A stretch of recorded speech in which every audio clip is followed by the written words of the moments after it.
ऐन हिवाळी अधिवेशनाच्या काळातच शिवसेना ठाकरे गटाचे नेते अंबादास दानवे यांनी एक व्हिडिओ बॉम्ब फोडलाय। पैशांच्या गड्ड्यासह आमदार काय करतायत, तर या व्हिडिओतील आमदार नेमका कोण आहे असा सवाल त्यांनी मुख्यमंत्री देवेंद्र फडणवीस यांनाच विचारलाय।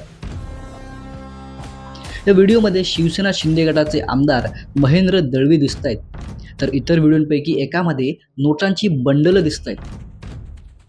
यामुळे राजकीय वर्तुळात सध्या एकच खळबळ उडाली आहे।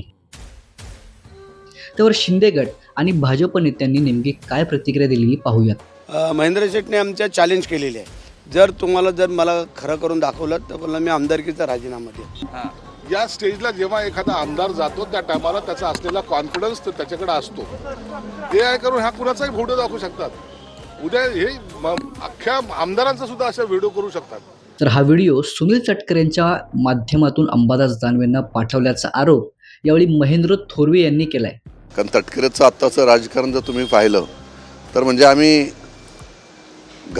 त्या ठिकाणी शत्रू पालवून ठेवलेला आहे राज्यामध्ये, राष्ट्रवादीच्या रूपाने आणि रायगडमध्ये सुनील तटकर यांच्या रूपाने। त्या ठिकाणी व्हिडिओ खरा आहे का, नंतर तटकर यांचा हात आहे का? आता त्यांचं राजकीय वैर त्या ठिकाणी आहे, परंतु आताच तटकरेचा हात आहे हे त्यांनी बोलण्याने मी त्याला इंडोर्स करणं मला वाटते योग्य ठरणार नाहीये। यथावकाश याच्यावर खरं काय ते बाहेर येईल। अंबादास दानवे यांनी पत्रकार परिषद घेत या सगळ्यावर भाष्य केलंय।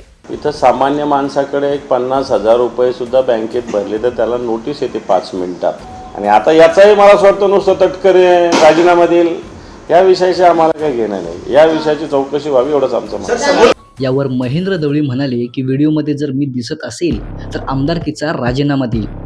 त्यामुळे या प्रकरणाचे धागेदोरे आता कुठपर्यंत जातील हे बघणं महत्त्वाचं ठरणार आहे। सर, तुम्ही ओळखता का त्या समोरच्या व्यक्तीला? कोण वाटतोय तो समोरचा? ओळखतो म्हणून मी व्हिडिओ ट्विट केलेला आहे।